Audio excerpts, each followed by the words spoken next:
Все, гаразд, не будемо вже чекати, будуть люди підходити, ми їх будемо долучати. Всім привіт, всіх радий бачити. Дуже радий, що нас сьогодні так багато. Сьогодні ми, можна сказати, побили рекорд. До нас доєдналося 80 людей, які купили тікети на даний івент. Надіємося, що ви сьогоднішній ранок, який почався не зовсім вдало, зважаючи на ситуацію, завершите набагато краще. Давайте познайомимося. Ми бачимо, що тут є люди, які вже з нами на кількох техмітапах, але є і ті, хто до нас прийшов вперше. Ми QArea, ми аутсорс-компанія з розробки програмного забезпечення повного циклу. Ми працюємо на ринку вже більш ніж 20 років. Наша сфера компетенції охоплює проєктування, охоплює розробку, охоплює забезпечення якості та обслуговування веб-проєктів, мобільних і настільних проєктів для ряду великих компаній. У нас є два представництва на Мальті і в США, а тут наші представництва є у Харкові, Києві, Львові, Вінниці та Черкасах. Що ми взагалі очікуємо від даних техмітапів? Перш за все, ми хочемо з вами поділитися важливою і корисною інформацією про технології, про інструменти, про тренди на ринку IT. Ми хочемо поширити ці знання і хочемо розвинути таке наше лампове ком'юніті. Ну і головна така ще ціль – це збирати кошти на підтримку Збройних сил України. І ми ще раз вам вдячні за те, що ви придбали ці тікети. Разом ми зібрали практично 7,5 тисяч гривень, це прекрасно.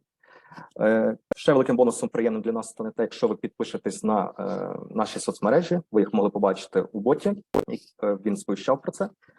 І думаю, що варто вже перейти до ключового, до того, ради чого ми сьогодні зібралися. Сьогодні в нас дуже актуальна для багатьох тема, тому вона буде 100% корисною та в майбутньому продуктивною. Сьогодні ми послухаємо два виступи під загальною темою «Як не втратити глузд та знайти роботу у 2023 році». Працюємо в такому форматі. Першим спікером буде у нас рекрутмент-лід QArea Марічка Кривоніс, яка нам розкаже, яка кожному з нас розкаже про те, як саме успішно потрапити до компанії. Та другою спікеркою буде Олеся Змисла, яка розкаже нам про те, що ми не зовсім хочемо чути, про відмови і як поводитись після того, як ви провели дещо невдале, провальне інтерв'ю. Тому я думаю, що ми будемо запрошувати Марічку до слова, але нагадаю вам, що ви усі питання, які ви хочете задати, ви задавайте нам в чаті. Після виступу Марічка і Олеся, відповідно, відповідатимуть на усі питання. І для тих, хто тому щасливчику, хто задасть найкраще питання за версією наших спікерів, ми додатково відпишемо і отримаємо від нас символічний подарунок, невеличку бананку. Я думаю, що буде для вас невеличка пам'ять про даний техмітап. Отож, Марічка, запрошую до слова, будь ласка. Всім привіт! Мене звати Марічка Кривоніс. Скажу кілька слів про себе. В QArea я вже майже 2 роки. У сфері IT 4 роки. Розпочинала з фрілансу, а пізніше мені запропонували роботу в невеличкій аутсорсинговій компанії. З компанії цієї невеличкої я прийшла в QArea. QArea – це компанія середнього розміру, тому тут одночасно така атмосфера, що ти маєш куди розвиватися, а з іншого боку, в нас така дуже компактна компанія, де всі один одного знають, і ти знаєш, до кого прийти, і що запитати, і знаєш, що люди відкриті, і тобі допоможуть, підкажуть, підтримують. Від себе додам, що як рекрутер я чудово розумію тих, хто приходить на інтерв'ю, бо відносно нещодавно, 2 роки це небагато, теж була на місці кандидата і знаю ті болі, ті сумніви, через які багато хто приходить. Про що поговоримо сьогодні? Поговоримо про 23-й рік. Коротко, я хочу поділитися тенденціями IT-ринку в Україні, що зараз в нас відбувається, які є перспективи, як бути в умовах війни, і як живе IT в умовах війни. Напевне, дуже очевидним фактом є те, Що буде з українською IT-індустрією, здебільшого залежить від ситуації на фронті. І це визначає багато напрямків. Один з напрямків, який вже, напевне, сам по собі визначився цією ситуацією, це активне зростання military tech. Тобто зараз є багато розробок для ЗСУ і багато спеціалістів, які є в IT-сфері, які є розробниками, які є тестувальниками, які є проєкт-менеджерами, і не тільки вони активно долучаються до цих розробок, хтось долучається на волонтерській основі, хтось долучається на контрактній основі.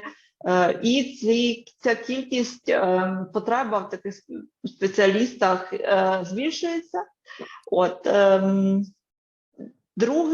Друга така тенденція, напевно, не найпозитивніше, це сповільнене зростання IT-сфери і отримання поточних позицій. Напевне, великим досягненням буде те, що багато компаній, в тому числі наша, ми змогли отримати свої позиції, змогли отримати своїх замовників і залишитися з нашими колегами протягом цього року і допомагати їм під час релокейту, допомагати їм під час виключення електроенергії, щоб вони могли вчасно і якісно надавати послуги нашим замовникам. Також ускладнення інвестиційного клімату, це зрозуміло, що інвестиції до нас зараз не приходить так багато, як було до цього. І за останніми дослідженнями понад 65% компаній показали сповільнене зростання або спад. Тож утримання поточного рівня, який зараз є який вже є більш-менш стабільним, і найму є головною метою всіх компаній. Тобто це стосується, я маю на увазі IT і не тільки IT. І також актуальною залишається питання стабільної роботи в умовах відсутності інтернету, відсутності світла, і що веде за собою дотримання показників роботи стабільних і дотримання дедлайнів та довіри від наших замовників.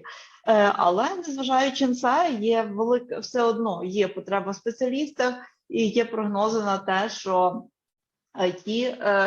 кількість IT-спеціалістів будуть зростати, хоча не в таких відсотках, як раніше, але воно буде. Однією з причин, напевне, є така, що багато людей на початку війни виїхало за кордон, багато спеціалістів. Більшість з них все-таки залишилася, і ці люди вже хтось повернеться, хтось не повернеться, але IT потребує нових спеціалістів, які будуть зростати, які будуть тут знаходитися в Україні. Що кожен з нас може зробити для того, щоб знайти роботу, щоб поміняти спеціальність, щоб знайти свою нішу в цій сфері? Це, перш за все, це покращувати свої hard-скіли, вчитися, покращувати софт-скіли. Щодо hard-скіли, це вивчення, це постійне вивчення якихось тулзів, технологій, все, чим ви можете, поступове вивчення, чим ви користуєтеся або в перспективі зможете користуватися на вашому напрямку. Hard-скіли можна вивчати, насправді покращується швидко. Наприклад, що якісь технології, тулзи можна вивчити за 2 тижні чи за місяць. Друге – це покращення рівня англійської, адже англійська – це один з важливих пунктів, які вам пригодяться. Англійська, власне, вивчається повільніше, аніж якісь тузи чи технології. Для підняття рівня піде кілька місяців інтенсивного навчання. І насправді найважче, що дається для покращення, це софт-скіли. Читала не один раз читала про це, і для підняття софт-скілів на один рівень йде близько року. Тому я думаю, що кожному з нас є над чим працювати, щоб показати, що українці це найм українців, це результативно, що ми можемо працювати в важких умовах, можемо розвиватися і можемо показувати класний перформанс. Якщо говорити про перейду, напевне, до етапів, які зазвичай є під час працевлаштування, етапів, які є в нас в компанії, які є в інших компаніях. Це є резюме, це формування профілю LinkedIn, інтерв'ю з рекрутером, інтерв'ю технічне, співбесіда із замовником або ж тестове завдання. І останнє – це найм. Тому можемо розпочинати. Резюме – це те, що починає рекрутер знайомства з вами зазвичай. І основними вимогами є логічна цілісність, є шрифт, що легко читається, головні досягнення або ж детальний опис завдань, які ви виконували, невеликий об'єм, 1-2 сторінки і тільки релевантна інформація. Якщо поговорити про саму структуру резюме, в шапці резюме вказуємо ім'я, прізвище, контакти, в випадку зазвичай це телефон, мейл, LinkedIn, профіль на GitHub, якщо розробник, і фото. Щодо фото, не все так дуже просто. Я вам розкажу два кейси, які трапилися особисто зі мною, з моєю колегою, а ви собі вирішуєте, чи додавати його в ваше резюме, чи ні. До речі, в Британії і США додавати фото не обов'язково, може навіть не бажано, а в ЄС та в Україні це сприймається не дуже окей. Перший кейс – це коли у нас один кандидат прийшов на прескрін з рекрутером, і коли його запросили в наступний етап, на технічне інтерв'ю, звичайно, рекрутер нас зазвичай присутній на технічному інтерв'ю, він представляє кандидата, представляє інтерв'юерів, є такою моральною підтримкою для кандидатів, приходить кандидат, долучається до технічного інтерв'ю, і рекрутер розуміє, що це не той кандидат, що це абсолютно інший хлопець з іншим обличчям, з іншим, абсолютно іншим рисом обличчя, з іншим кольором волосся. Нам потрібно було трішки часу, щоб цю ситуацію розрулити. Ну, ситуація нестандартна, і для нас це стало вже ще одним кейсом, який ми собі додали в скриньку. Другий кейс – це спілкувалася я, скажімо, з Іваном Іванченком з Одеси. І коли ми домовилися про прескрін, приєднується до колу кандидат без відео, який розмовляє тільки англійською, з дуже таким важким акцентом, і підписаний ім'ям та прізвищем, що вказує походження з Східної Азії.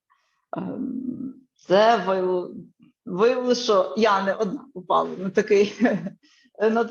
на таких кандидатів, і це в якийсь час це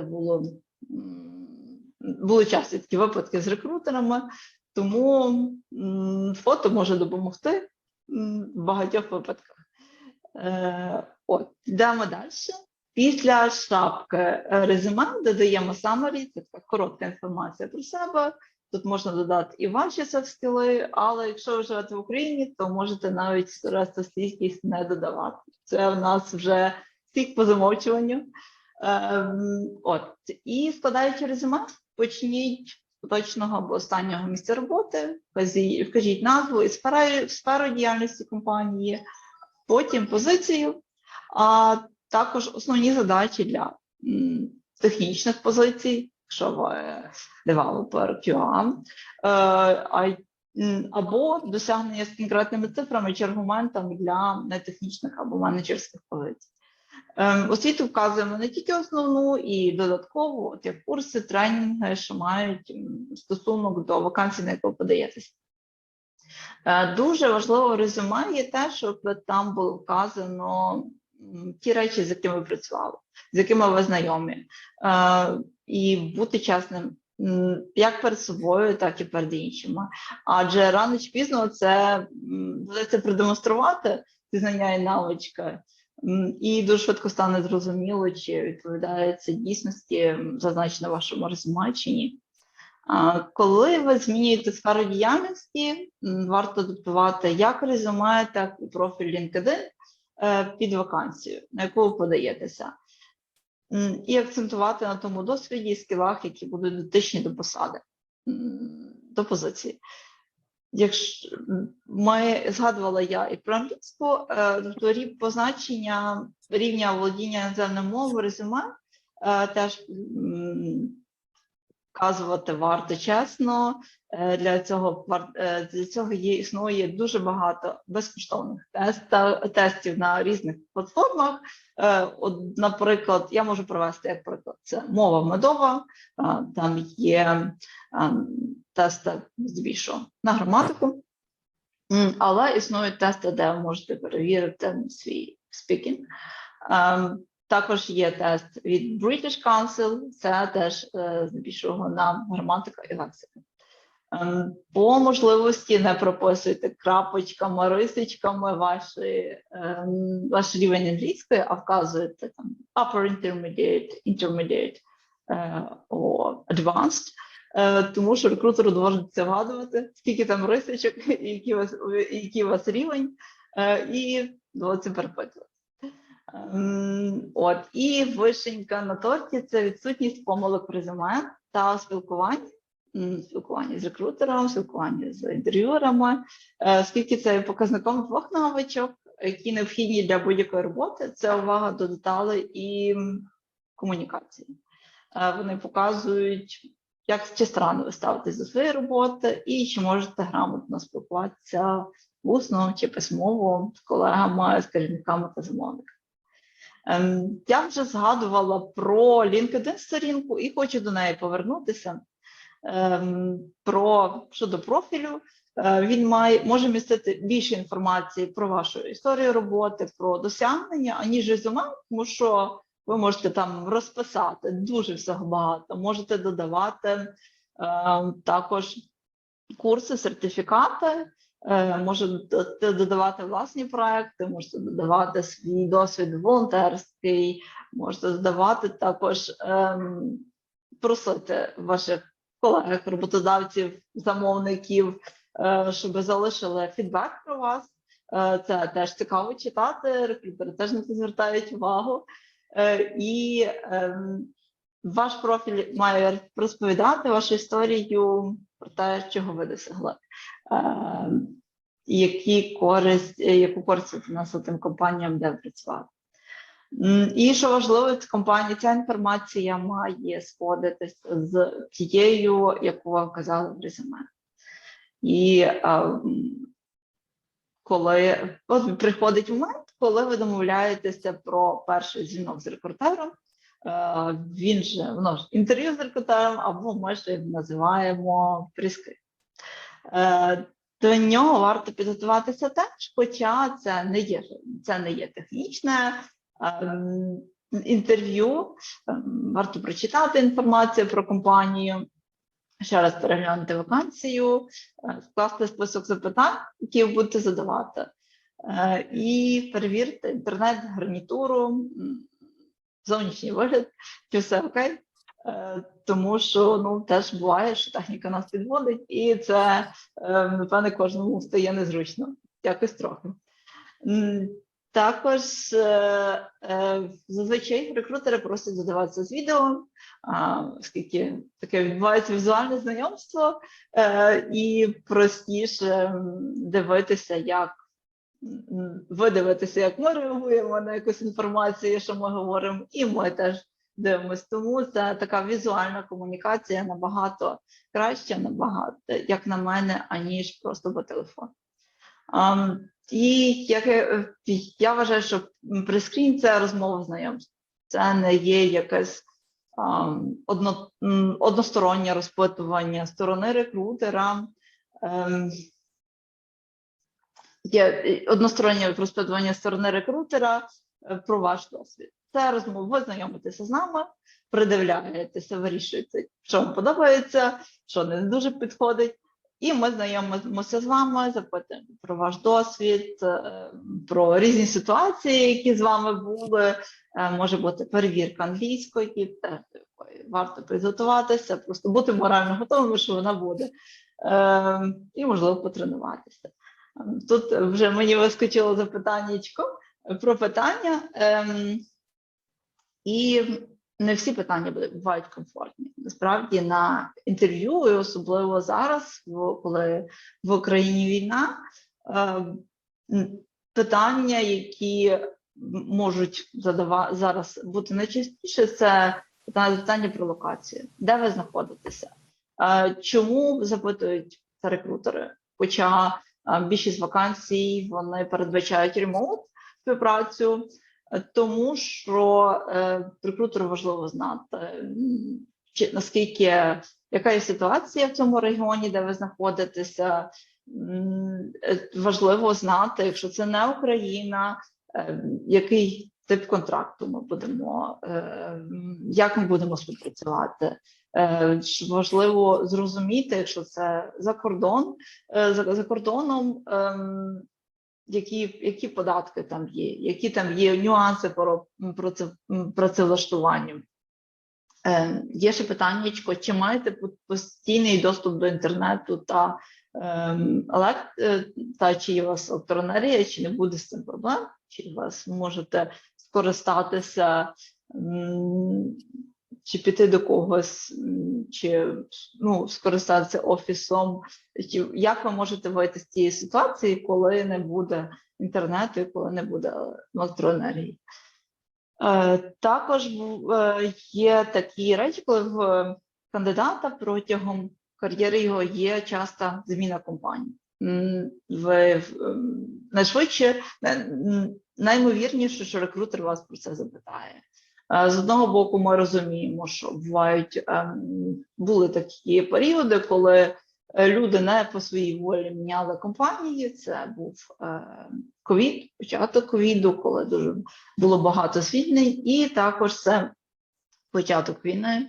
І зараз продовжується така тенденція, але таке питання очікується, і будьте відверті, будьте чесні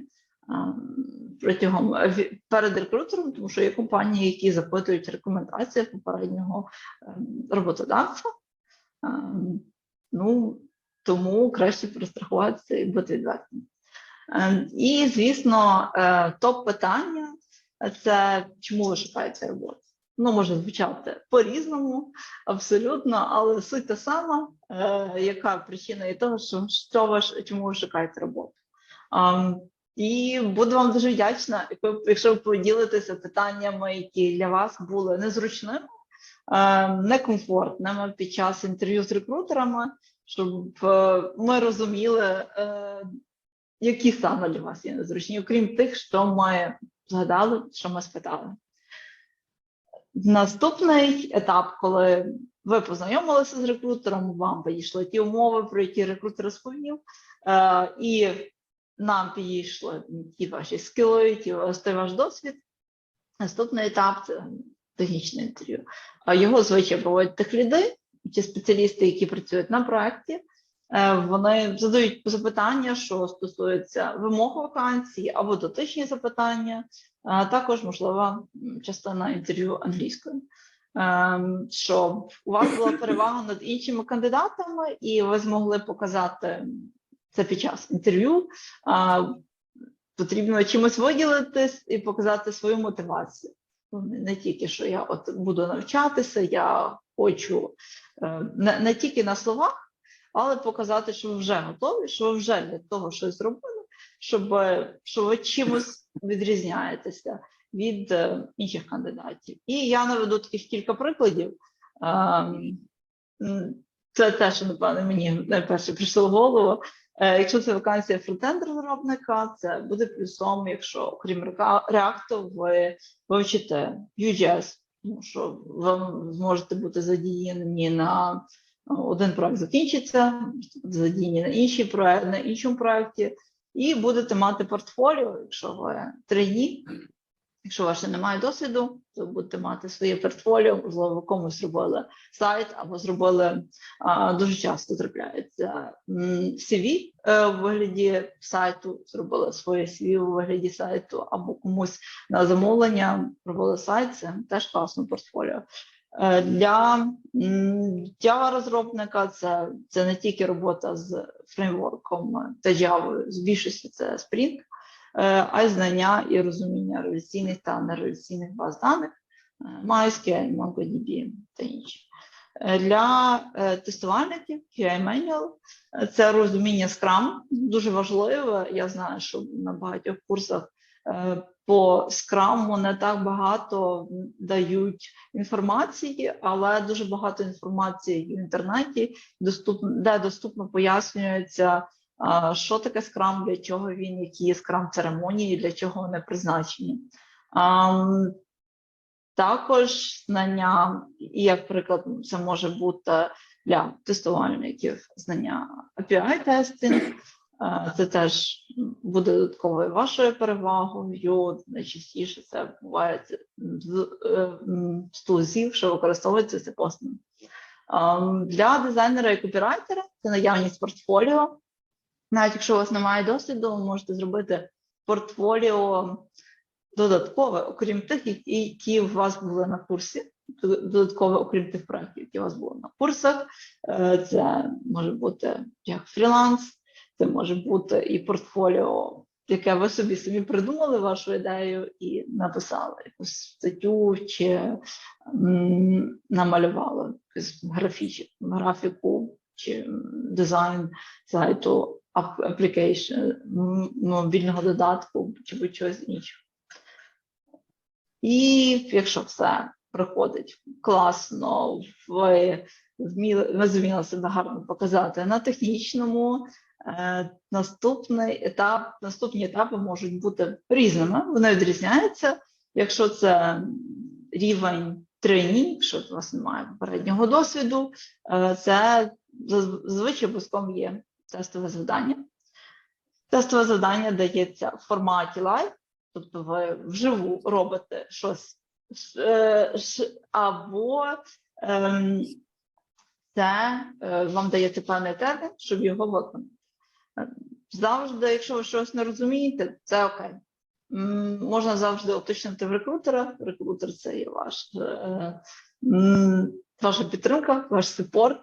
Ви можете не соромитися і завжди уточнити, якщо рекрутер не знає або зустрічається, там тільки вакансія зайшла робота, і він не дуже може пояснити, він піде до тімліда і в нього ще раз перепитає, або другий раз перепитає.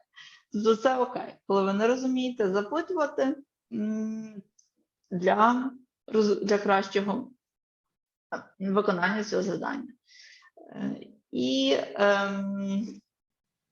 також, якщо ви не рівень middle або senior і ви йдете на зовнішні проекти, зазвичай є інтерв'ю з замовниками. Замовники в нас в компанії, замовники всі англомовні, і інтерв'ю проводиться англійською мовою.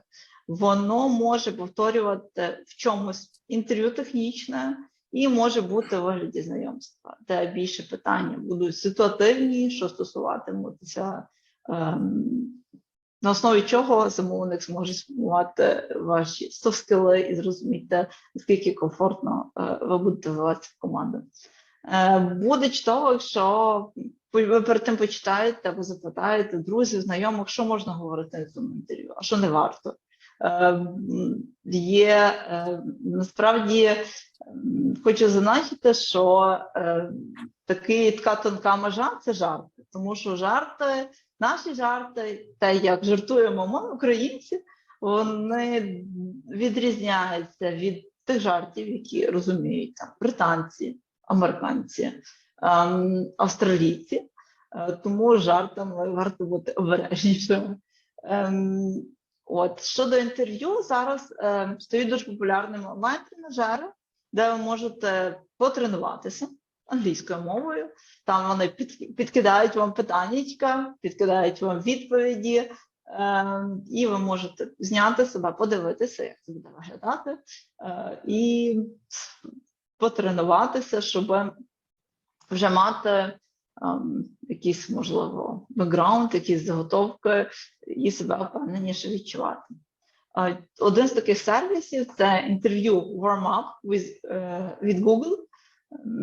Ну, досить user-friendly і має таких кілька функцій, які можуть вам допомогти. І хочу ще сказати, що під час цього процесу в кандидата з рекрутером зазвичай є активна комунікація. Активна комунікація також з фідбеками зі сторони рекрутера. Тобто завжди рекрутер дає фідбек від себе, дає фідбек від технічний, що сподобалося, що не сподобалося, що варто підтягнути, і дає фідбек після інтерв'ю замовником, після тестового, але ви не уявляєте, наскільки це круто, коли ми не тільки даємо фідбек, але отримуємо їх від вас. Це не мусить бути позитивні фідбеки, хоча позитивні це дуже приємно, але я розумію, що завжди, що може бути моменти, які для вас будуть неприємними, які вам можуть не сподобатися, які не будуть відповідати вашим очікуванням. Тому це теж окей. Це теж можна проговорити, це теж можна обговорити, і завдяки фідбекам від кандидатів ми можемо покращити процес. Ми можемо звернути увагу на якісь моменти. Треба. І миску тому забрати. Ми можемо звернути на якісь моменти і їх виправити. І фідбек нам краще допомагає зрозуміти ваші очікування, уникнути непорозумінь, допомагати покращити процес, як я вже згадувала, і виправляти неточності. Буває, в мене було таке, що насправді фідбеки були дуже позитивні, і це прям окриляє рекрутерів.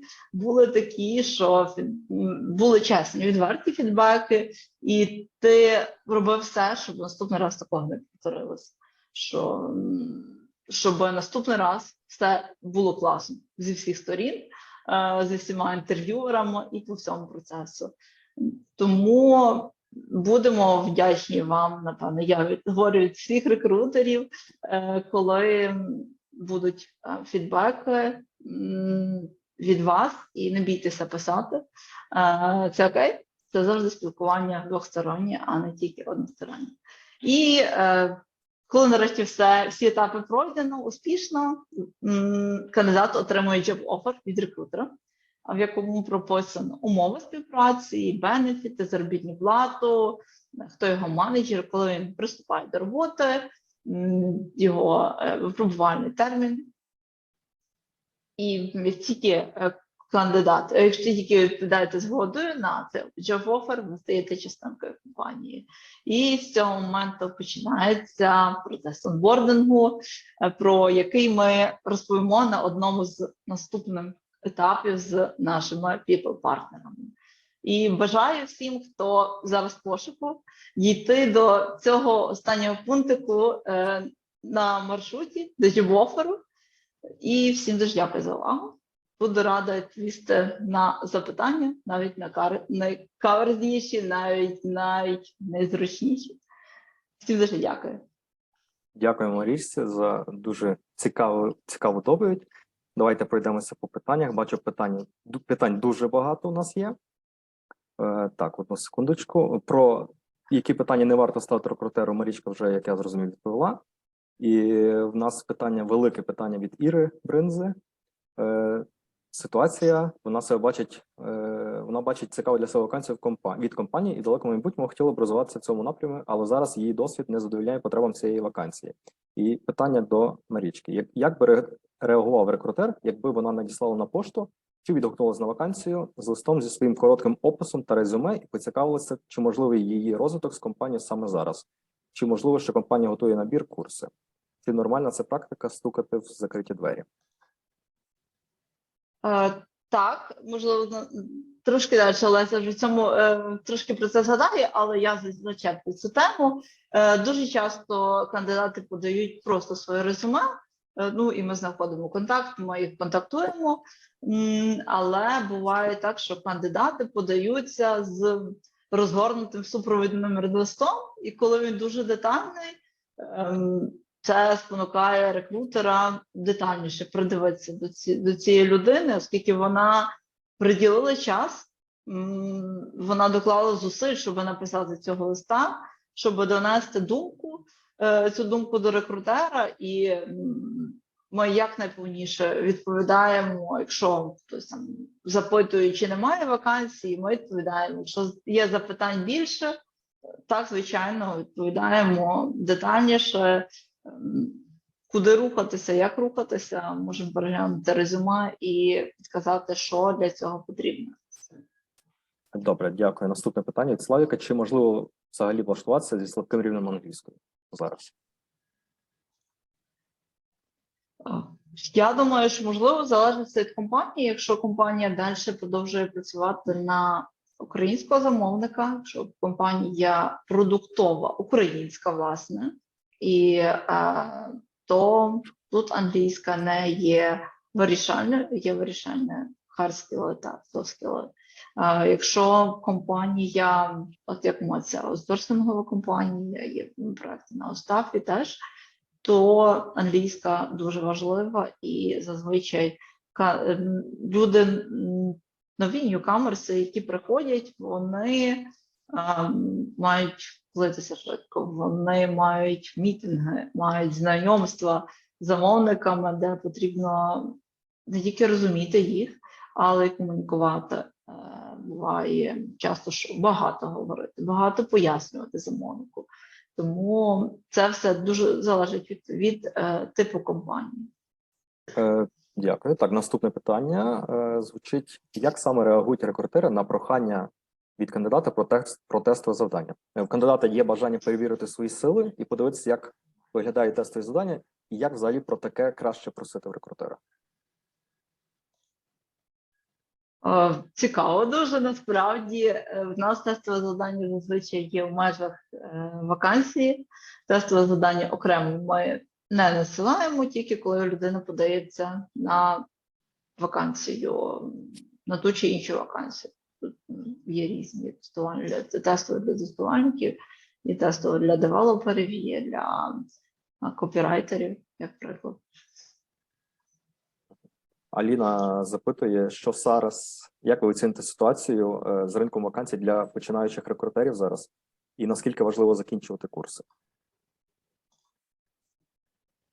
Курси важливо закінчувати, насправді, тому що кілька років тому, там років 5 тому, це можливо було без курсів. Зараз теж є винятки, я не можу сказати, що це неможливо, але насправді потрібно дуже мати силу волі, щоб пройти мати систематизовані знання в певній області, і також мати ментора. Окрім курсів, якщо у вас немає курсів, можна знайти ментора, можна знайти людину. Це один з варіантів. Тобто, якщо у вас немає можливості зараз піти на курси,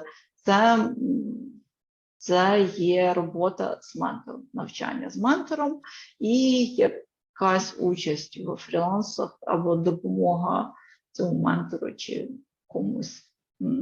Якщо це стосується рекрутингу, це, наприклад, досвід сорсингу. Ви комусь допомагаєте сорсити кандидатів на певну вакансію. Тут також таке питання, певно, питання чесності, так, моральності кандидата. Чи при проходженні співбесіди кандидат не впевнений в правильності технічної відповіді, але знає, де піддивитися? Як краще діяти в таких випадках?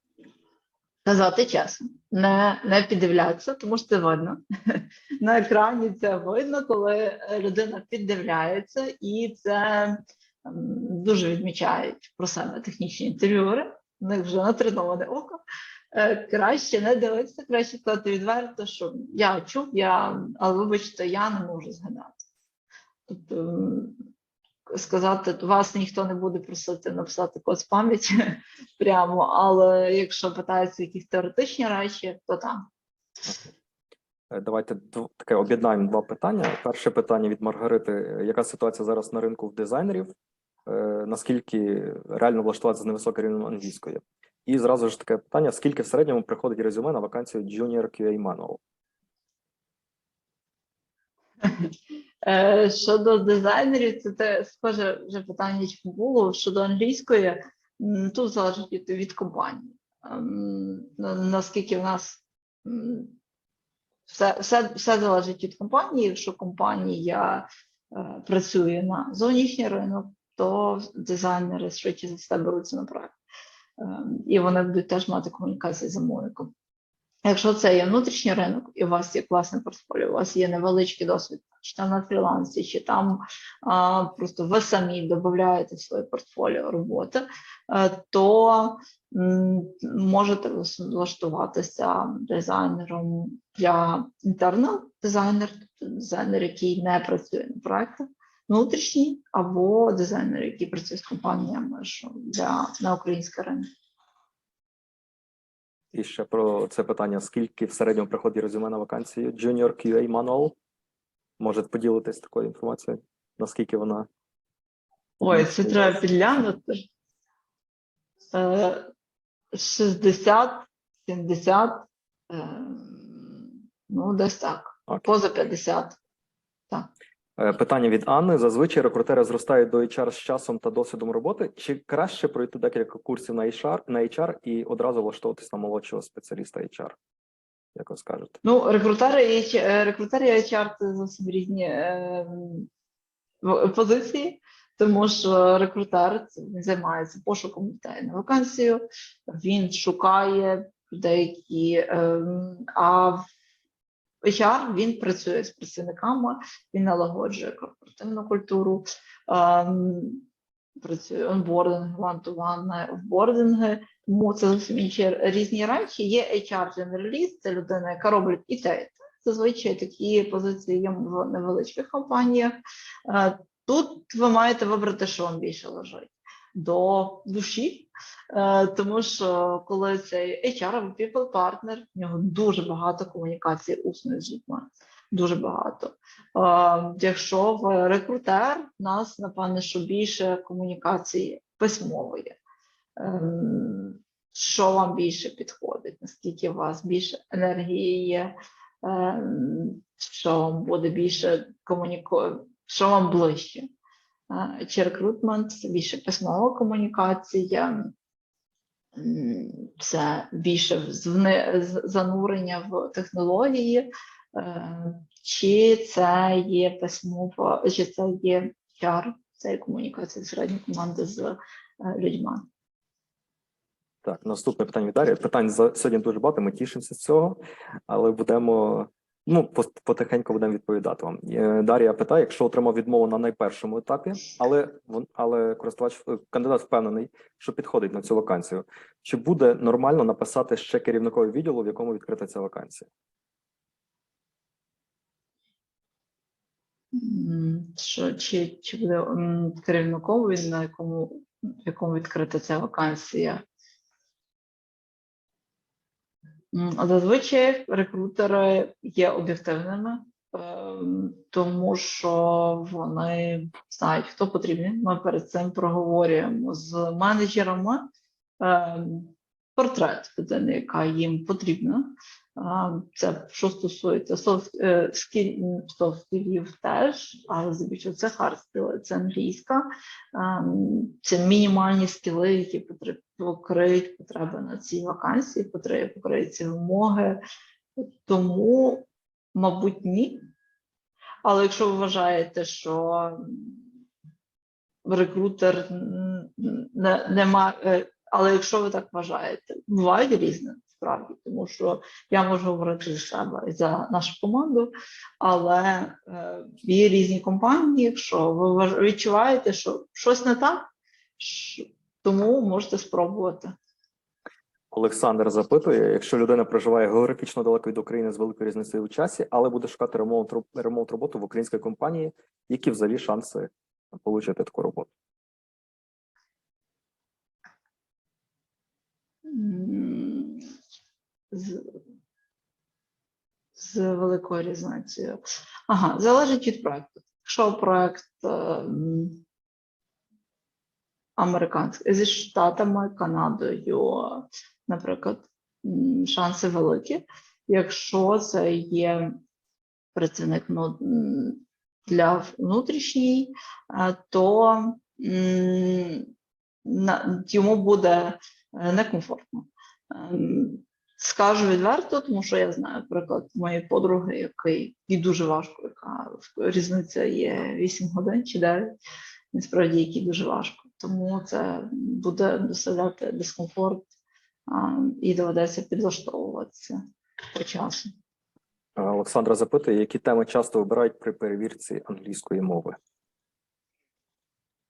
Теми дотичні до самої вакансії. Окей, Наталя запитує, що допомогло саме вам, Марічко, успішно потрапити до своєї першої компанії? Напевно, наполегливість. Результати, які я давала SEO, які вивели до мене кредит довіри. Катерина запитує, наскільки доцільно взагалі давати технічні домашні завдання, оскільки вони займають багато часу і можуть бути вирішені вже більш досвідченим колегою, чи можливо краще задавати ситуативні задачі в Zoom? Тут залежить індивідуально. Кожен інтерв'юер має свій стиль, хтось задає завдання, які можна вирішити онлайн, хтось задає тестові, які дається там, наприклад, 2-3 години. Потім, як інтерв'юер може попросити додатковий дзвінок, щоб кандидат пояснив ту таску, яку він виконував. Якщо він її виконував, то він з легкістю пояснить. Якщо не виконував, то зрозуміло, це буде дуже видно. Краще не обманювати. Давайте будемо тихенько закруглятися. Давайте останнє питання. Як взагалі впоратись з переживанням перед співбесідою? І скільки в середньому треба пройти співбесід, щоб здобути першу роботу? Як впоратись з переживанням перед співбесідою? Підготуватися. Я вже згадувала, це інформація про компанію, інформація про вакансію, про підготувати запитання, розпитати друзів, знайомих, що в них було, почитати. І завжди пам'ятати, що це знайомство. Співбесіда – це знайомство вас з рекрутером і рекрутера з вами. І що це не будуть, в кожного справді є різні стилі проведення інтерв'ю, але я вважаю, що це знайомство двостороннє. А скільки в середньому треба пройти співбесід? Дуже залежить. Хтось проходить 5, хтось проходить 20. Буває так. Це важко відповісти. Все, дякуємо тоді Марічці. Можеш перевести подих, попити водички, і ми переходимо. Ще одна секундочка. Було питання за курси. Ми плануємо робити курси і плануємо запуск на кінець весни, початок літа. Уся додаткова інформація буде в наших соцмережах, слідкуйте за ними. Тепер передаємо слово Олесі. Олеся нам розкаже дещо інше про те, як поводитись після провального інтерв'ю. Будь ласка, Олеся. Окей, дякую, Богдане. Ще раз усім доброго вечора. Дякую, що знайшли час, змогу, сили приєднатися до нашого техмітапу. Сподіваюся, наша інформація буде вам корисна і допоможе в перспективі. Хочу сьогодні з вами поговорити на таку тему делікатну, болючу для когось, тему невдалих, провальних інтерв'ю, а про ті співбесіди, які насправді не приносять вам бажаного результату, тобто оферу, пропозиції роботи. І взагалі, що ви можете зробити, щоб попередити цей невдалий результат. І в першу чергу хочу попросити вас поставити плюсик чи галочку, хто мав досвід таких невдалих інтерв'ю, і як, на вашу думку, чому щось пішло не так. Насправді дуже цікаво було б почути. Про себе скажу, що в мене такий досвід був. Цей досвід в мене був на початку моєї кар'єри в рекрутменті, тільки по завершенню курсів. Мені здавалося в той момент, що я знаю все, але, як показав досвід, це не так. Дякуючи цим інтерв'ю, насправді я зрозуміла, що я маю робити як рекрутер, яких питань я маю уникати, і дуже добре розумію тепер кандидатів, які по той бік екрану. Тож пам'ятаємо, що співбесіда – це завжди стресова ситуація, і ніхто не проходить у більшості випадків її ідеально. І взагалом, якщо ви погано пройшли співбесіду, не варто засмучуватися. Це трапляється з усіма. Тож зараз ми пройдемо з вами по тих етапах, як зменшити ризики цих невдалих співбесід, і що ми маємо з цим робити, якщо вже так сталося. Тож, дякуючи Марічці, ви вже маєте уявлення, як правильно оформити своє резюме, так? Як заповнити свій профіль в LinkedIn, щоб він був цікавий для ваших потенційних роботодавців. Ви знаєте, які підводні течії вас можуть підстерігати, які незручні питання можуть звучати, скільки етапів інтерв'ю ви мусите подолати. Але перед отим всім є один такий пункт, на якому дуже багато учасників роблять помилку. Про це вже звучали питання в чаті нашому, про це частково говорила Марічка. Я це називаю домашнє завдання. Насправді, не всі кандидати його роблять, а потрібно. І в першу чергу це стосується особливо тоді, коли ви перші пишете, коли ви відгукуєтесь на вакансію, і це є знайомство з профілем, сайтом компанії. Погодьтесь, для вас ще ж важливо, в якій компанії, з ким ви будете працювати, так? Бувають випадки, і повірте, не поодинокі, коли вже під час розмови з рекрутером виявляється, що кандидат розглядає тільки продуктові компанії, а аутсорс він не хоче. Буває таке. Бувають запитання, коли рекрутери питаються вас, чи вдалося вам ознайомитися з сайтом компанії, з профілем компанії. І відповідь «ні», якась вона не дуже добра, правильна, коли ви особливо відгукуєтеся чи то на сайті, чи то на Dow, чи Genie, де одним кліком ви можете за одним посиланням ознайомитися з загальною інформацією про компанію. Наступне – це уважно ознайомлюйтеся з описом вакансії і реалістично оцінюйте свої скіли у співвідношенні до вимог.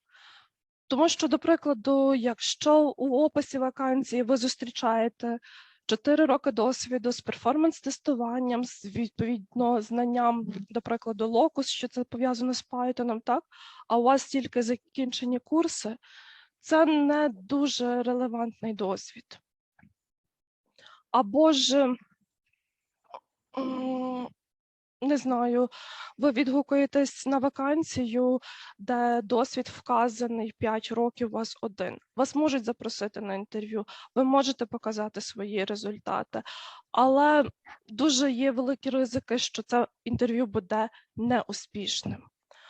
Якщо для більшості кандидатів, вже говорячи з рівня там умовного middle, senior, так, будемо говорити зараз до технічне інтерв'ю вже, вони базуються оці інтерв'ю на вашому CV, так, на досвіді, який люди отримали, який практичний мають досвід, то для початківців, тренів, джунів, технічне інтерв'ю у більшості випадків це будуть теоретичні питання. Тому ви маєте бути готові до цих питань. Тобто, якщо ви .NET-девелопер, ви маєте розуміти, що у вас будуть питання про ООП, вас будуть питатися про різницю між .NET фреймворком і .NET Core, вас будуть питатися про бази даних реляційні і нереляційні, яка між ними різниця, що таке REST. І ви маєте знати відповіді на ці питання, тому що це теорія, це база, яку проходять у більшості курсів. І вам дуже пощастить, наприклад, з інтерв'юерами, якщо вони попередньо вас запитаються, що ви проходили на курсах. Але не завжди так трапляється. Тому ви маєте бути готові. До прикладу, тестувальники, мануал тестінг, так? Вас точно запитають, якщо не рекрутер, то на технічному інтерв'ю точно запитають, що таке BEG, що таке severity, що таке priority, і щоб ви навели кілька практичних прикладів цих термінів, і щоб ви показали розуміння їх. Тож пам'ятайте, теорія рулить. Також можете писати супровідний лист, у якому надаєте питання, аргументуєте, чому ви підходите до цієї вакансії. І на даному етапі, коли ми з вами зараз спілкуємося, у вас може виникнути питання. Що вона говорить? Навіщо цей супровідний лист? Його ніхто не читає. Скажу вам, що читають, і він потрібний. Надсилаючи цей супровідний лист, ви показуєте більшу зацікавленість, так? Ви більш детально дозволяєте рекрутерові чи це хайр-менеджеру з вами познайомитися. Це ваш супровідний лист може слугувати аргументом рекрутера, коли він подаватиме вашу кандидату на розгляд до хайр-менеджера. У своїй голові я супровідний лист має у мене таку структуру невелику. Він за обсягом буде невеликий, десь до півсторінки А4, ну максимум А4, якщо ви вже дуже великий досвід. І таких 3 основних частинки: вступ, основна частина та закінчення, прямо як шкільний твір. Вступ – це є привітання, так, завжди його рекомендую персоналізувати, тобто на Джині точно ви знайдете рекрутера, який запостив вакансію. На сайті Dow, можливо, знайдете, можливо, ні, але завжди ви можете звернутися: «Привіт, командо», там «Привіт, рекрутер», чи там для мене форма ХЗА це також добре. Але хтось може сказати, що це трохи неформально. Ну, тут уже на ваш вибір, як вам зручніше. Ну і, звісно, мабуть, якщо ви подаєтесь на вакансію якогось C-левела, тут це не спрацює дуже добре. Але привітання, воно має бути. І бажано його персоналізувати. Кажіть у цьому вступі назву компанії, посаду, на яку ви відгукуєтеся. Тим самим ви покажете, що це, знаєте, не копі-пейст, і цей супровідний лист не відсилається всім компаніям за одним шаблоном. Ось, в основній частині, будь ласка, покажіть роботодавцю, що він отримує, якщо він вас найме.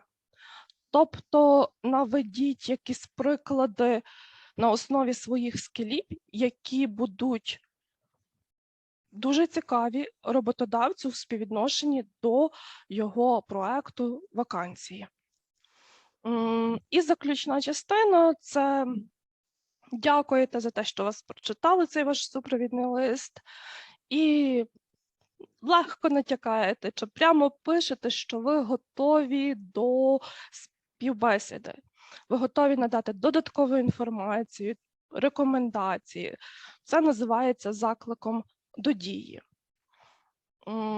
Тут, мабуть, я так розумію, багато людей, які тільки починають свою кар'єру в сфері IT, вас може поставити питання, що робити людям тим, які не мають такого практичного досвіду.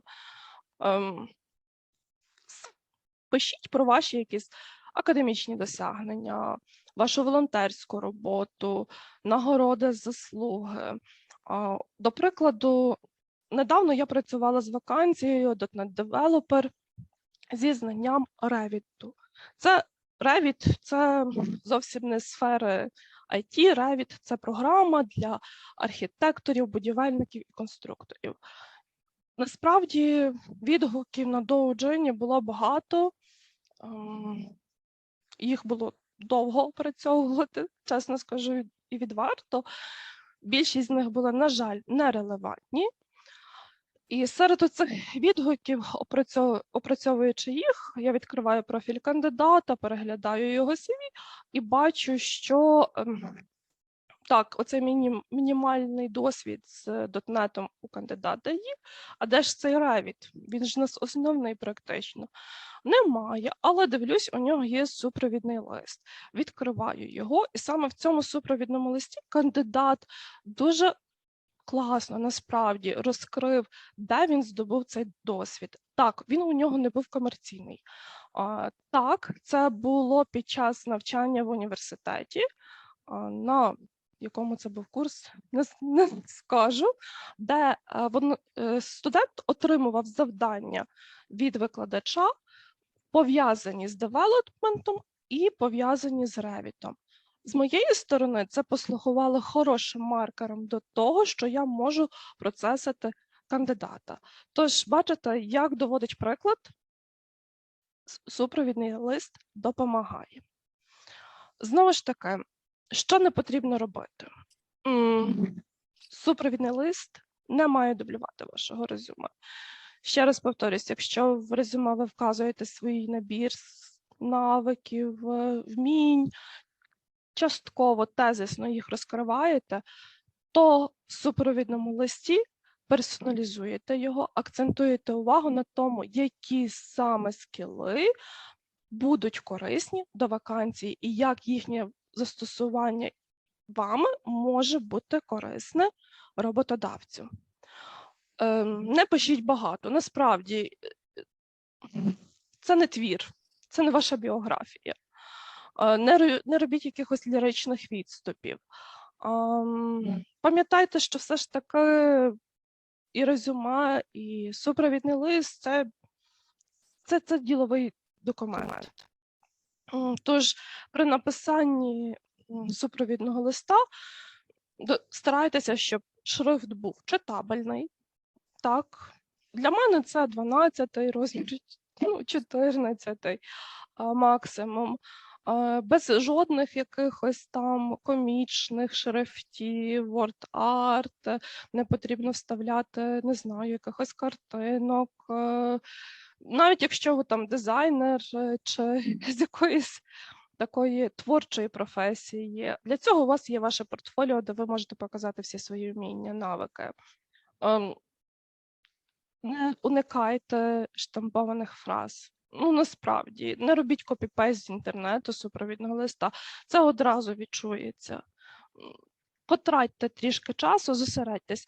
Пам'ятайте, що структуру ви можете використовувати одну і ту ж саму для різних заявок, але наповнення має бути під конкретну, вакансію. І останнє і найважливіше, ми вже сьогодні про це говорили і згадували, це грамотний супровідний лист має доповнюватися грамотним резюме і грамотним вашим профілем в LinkedIn. Звертайте, будь ласка, увагу на помилки. Після того, як ви все заповнили, вам здається, що все добре, попросіть друга, колега, не знаю, батьків, хто поруч вас є, щоб вичитав. Використайте Grammarly, щоб перевірити на наявність помилок. Насправді, ми можемо, і рекрутери розуміють, що інколи це може бути проста опечатка. У більшості випадків це так і є, але все ж таки, який ви будете тестувальник, до прикладу, якщо ви в своєму CV не знайшли помилки. Це ж ваша робота шукати помилки. Тому я буду рада, якщо ці наші такі поради будуть вам корисні, та незважаючи на все, як би ви не готувалися, що б ви не робили, інтерв'ю таки може бути провальним. І Що ви можете зробити після такого інтерв'ю? Просити фідбек, це звісно так. Я рекомендую проводити розтин невдалого інтерв'ю. Що це саме таке? Це є ваш аналіз. Насправді, будьте відверті самі з собою, об'єктивно оцініть свої сторони, проаналізуйте ваше це інтерв'ю. Я рекомендую взяти листочок А4 блокнот, що вам зручно, і просто в колонки виписати, що було добре, що було недобре, що ви знали, чого ви не знали, в чому ви плавали, де ви не могли дати конкретних відповідей. Це допоможе вам зорієнтуватися і зрозуміти, що вам треба підтягнути, що вам треба ще довчити. Використайте цю інформацію з користю, щоб бути готовим до наступних інтерв'ю. Просіть фідбек. Насправді, не бійтеся звертатися за детальним фідбеком. Це допоможе насправді вам зрозуміти, що ви маєте зробити краще, які скіли ви маєте підтягнути. Бо, повірте, ви у більшості випадків не знаєте до отримання фідбеку правдивого, чому ви не отримали пропозицію рухатись далі, чи цей ж job offer. Технічний інтерв'юер може вказати саме на ті поінти, які вам потрібно підтягнути. Насправді це може бути питання тижня, місяця, 2. Можливо, він порадить вам подивитися якісь вебінари, семінари, почитати книжку, і це заповнить ваші пробіли ваших знань. Рекрутер, пам'ятайте, завжди ваш порадник, друг. Ми завжди на вашій стороні. Ми зацікавлені в тому, щоб ви рухалися далі. Слухайте нас, будь ласка. Насправді, зачасту ми допомагаємо, ми розказуємо, що ви можете очікувати на наступних етапах. Ми даємо вам підказки, насправді, що ви можете очікувати на технічному інтерв'ю чи на інтерв'ю з клієнтом. Ми можемо сказати вам плюс-мінус, яка тема розмови буде, так? Я можу сказати, знаєш, клієнтське інтерв'ю, воно не таке стресове, ви поговорите про тебе, про загальному, про твій досвід, не знаю, про твої вподобання, про те, що ти любиш читати, що ти любиш дивитися. Технічно вас ніхто не буде питатися. Але інколи кандидати не чують, насправді, і це дуже образливо, тому що ми стараємось. Ми хочемо вам допомогти, а ви не чуєте. Тож завжди пам'ятайте, ми на вашій стороні, ви завжди можете прийти до нас і запитатися. І ніколи вам ніхто не відмовить у розгорнутому фідбеці. Отже, у будь-якому випадку, скільки б ви зусиль не доклали, інколи ця провальна співбесіда відбувається. Щось йде не так, так? Ви могли прокинутись, у вас болить жахлива голова. Не з тої ноги ви прокинулись. Взагалі зараз в часі війни вас могли відволікти якісь особисті проблеми. Задумайтесь. Можливо, треба це краще інтерв'ю перенести. Всі ставляться до того з розумінням. Не бійтесь переносити. Краще попередити завчасно, за годину, за півгодини, ніж просто не з'явитися на це інтерв'ю. Але, якщо вже ж так стається, і я розумію, що коли ви отримаєте кілька відмов, і це не одна, це насправді демотивує вас. Я рекомендую дозволити собі відчути оце розчарування. Ну, недовго, насправді. Це може бути година, 10 хвилин, комусь потрібно, комусь день. Кожен може зняти оцей стрес по-різному. Хтось йде в спортзал, хтось йде в басейн, хтось просто лежить на дивані і в стелі, подивиться, помедитує, і це йому допоможе. Я свого часу, у мене була шалена підтримка. В мене була людина, яка зі мною ходила ввечері на прогулянку в парк. За що їй дуже дякую, насправді. Інколи вона більше вірила в мене, ніж я в себе. Знайдіть таку людину для себе. А можливо, вона поруч є біля вас. Після цієї медитації, називаємо це так, не витрачайте час намарно, зберіться докупи і рухайтеся далі. Оцей пошук вам дасть відчуття, що ви рухаєтеся, а не стоїте на місці. Аналізуйте. Концентруйтеся на досягненні результату, не на помилці, а на тому, що потрібно зробити, щоб досягнути результату. І шукайте. Повірте, ваша робота вас чекає і вас знайде. І головне, пам'ятайте, що кожна невдала співбесіда дозволяє підготуватися до наступної вакансії, до наступного раунду співбесід. Тож бажаю вам знайти свою таку омріяну роботу і реалізувати себе якнайкраще і якнайповніше. Приєднуйтеся до нашого телеграм-каналу, до наших соціальних мереж. Сьогодні вже за телеграм-канал, до речі, згадувала. Він дуже класний, дуже інформація в ньому подається легко, доступно та ще й в жартівливій інколи формі. Тому це не так нудно буває. Заглядайте на наш сайт, знайомтеся з актуальними вакансіями, будемо раді вашим відгукам. Всім дуже дякую і чекаю від вас запитання. І ми дякуємо Лесі. От якби я провалив якесь інтерв'ю після такого заспокоєного тону, після таких рекомендацій, я би точно зразу би був готовий шукати нову роботу. Давайте кілька питань. Так, зараз плюсики прогортаємо. А було багато? Це дуже багато. Катерина вас запитує, як ви ставитесь до алегоричних питань на технічному інтерв'ю QA типу «На тебе біжить ведмідь, що ти будеш робити?» Тому що сама Катерина відчуває себе некомфортно від таких питань, і от після такого інтерв'ю воно завершилось відмовою.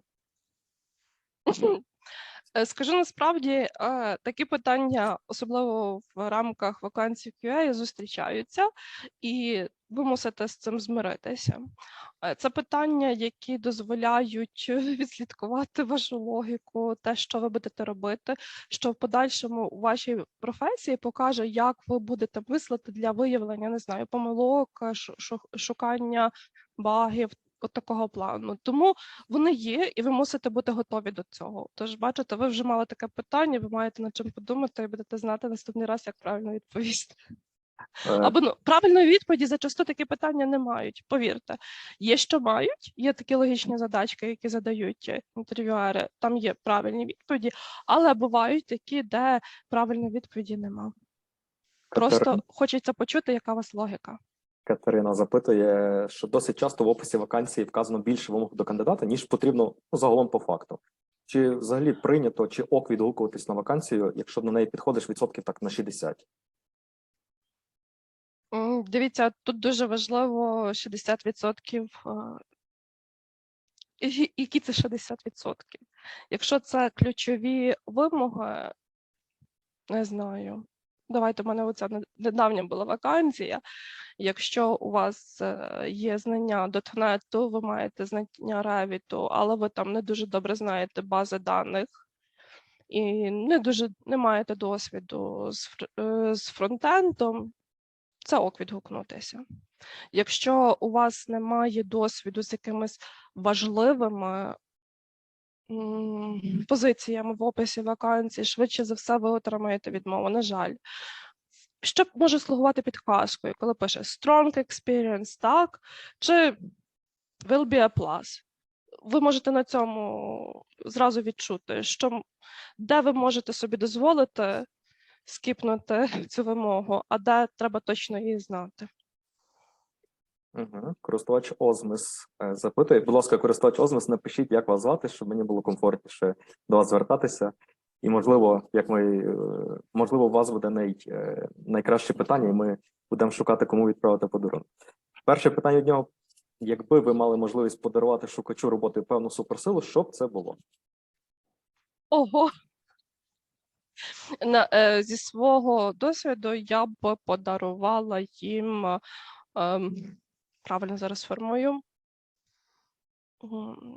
функцію, яка би дарувала їм спокій і забирала все хвилювання. Бо дуже багато випадків, коли саме хвилювання людям заважає показати і реалізувати себе на всі 100 під час інтерв'ю.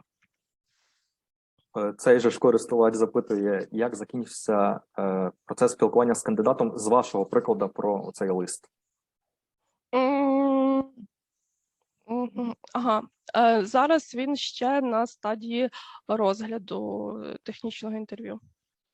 І ще одне питання від цього ж користувача. Що робити? Таке дуже поширене, напевно, а може й не надто поширене. Що робити, якщо випадково перепутав своє CV і відправив старе? Я думаю, тут нічого страшного немає, просто напишіть, скажіть, вибачте, надіслав неоновлене CV, надішлю вам от через тиждень, перепрошую, не через тиждень, увечері чи наступний день оновлене. Тут немає нічого страшного. Я ще раз повторюсь, всі ми люди, і рекрутери, і технічні інтерв'юери. Ми всі люди, ми всі робимо помилки, ми не всі ідеальні, тому це окей. Головне це написати до того, як CV відправиться клієнт. Маргарита запитує, як саме потрібно просити про фідбек. Зазвичай пишуть, що багато кандидатів і детально не розглядають кожного кандидата. Просто получають відмову.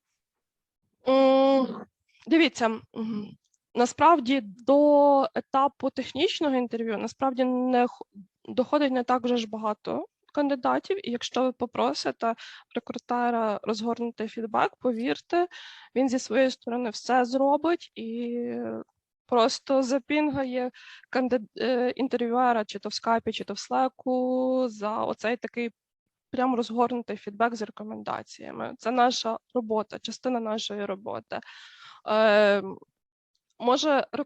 Можливо, рекрутери так, інколи вам може видаватися, що дають такі фідбеки стислі, не розгорнуті.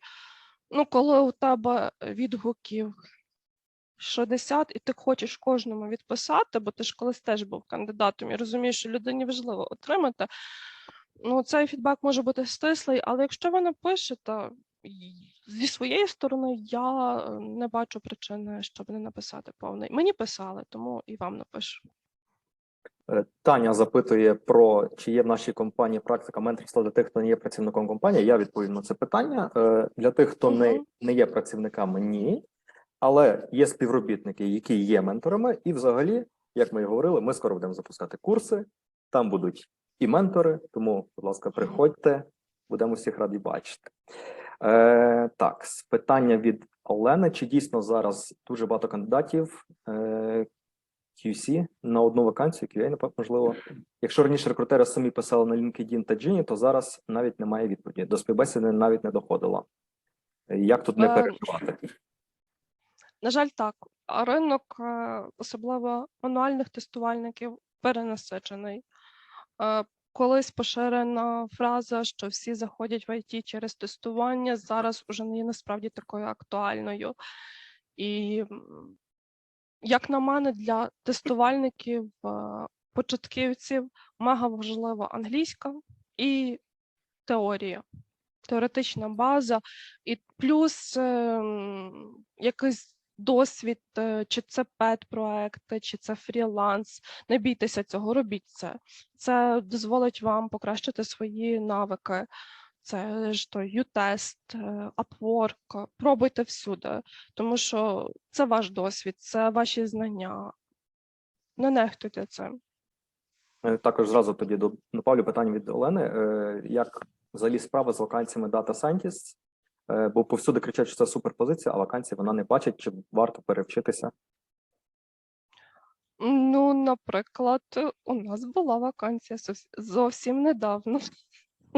Слідкуйте. Ні, вакансія актуальна насправді, вакансія жива така, сама професія жива, тому не знаю. Ну, це не найгірший варіант. Це один з кращих, я б сказала. Це тренд ринку. що зараз диктує IT. Мгм. Так, питання від Наталії. От, до дівчат. Давайте, напевно, Олеся зараз відповість, потім ще я до Марічки звернуся. Що би ви Мгм. сказали собі на початку шляху пошуку роботи в ІТ? Мгм. М,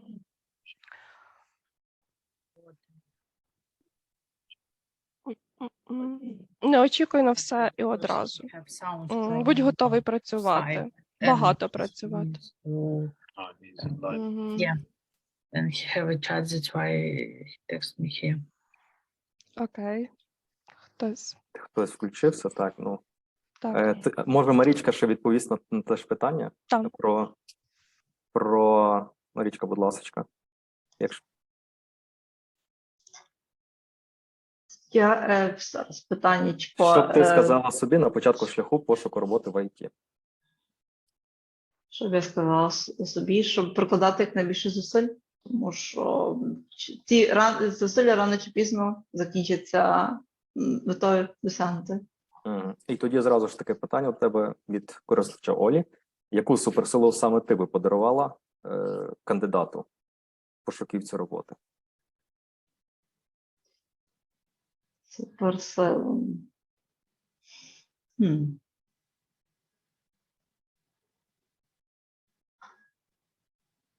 От прямо от зразу і не скажу. Зразу і не скажу. Добре. Так, я може відпишу, Олі. Так, відпишете. Подумаю, відпишу. Дівчата, може подумаємо, поки в нас є час, може скажете, які 2 питання вам сподобалось найбільше. Ми подаруємо, відправимо символічні подарунки нашим слухачам. Якщо по пам'яті можете згадати такі найцікавіші 2 питання.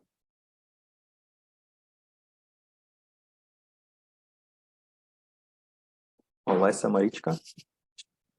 Чи все-таки після мітапу ми виберемо і тоді відправимо? Добре, ми тоді після мітапу зберемо, перечитаємо всі питання і виберемо найцікавіші і відправимо наші подаруночки саме вам, напишемо вам на пошту. Найдемо. Бачимо тут позитивні фідбеки. Ви можете подякувати в чаті нашим спікерам. Як бачимо від Аліни Кузнєцової, що їй дуже сподобалось, бо ми були інформативні, чесні і відкриті. Тому я думаю, що ми на цьому будемо завершувати наш техмітап. Ми вклались 90 хвилин. Як на мене, було дуже інформативно. Ще раз просимо вас долучатись до наших соціальних мереж. Ми завжди готуємо вам якусь цікаву інформацію, нову, інформативну. І приходьте на наші техмітапи, які будуть відбуватися вже і в лютому, і в березні. Ми вже активно до них готуємося. Ще раз вам всім дякую. Дякую нашим спікерам. Залишайтесь на хвилі. Майте позитивний настрій. До побачення. Гарного вечора. Всім дякуємо щиро. Всім дякуємо. Гарного вечора. Бережіть себе.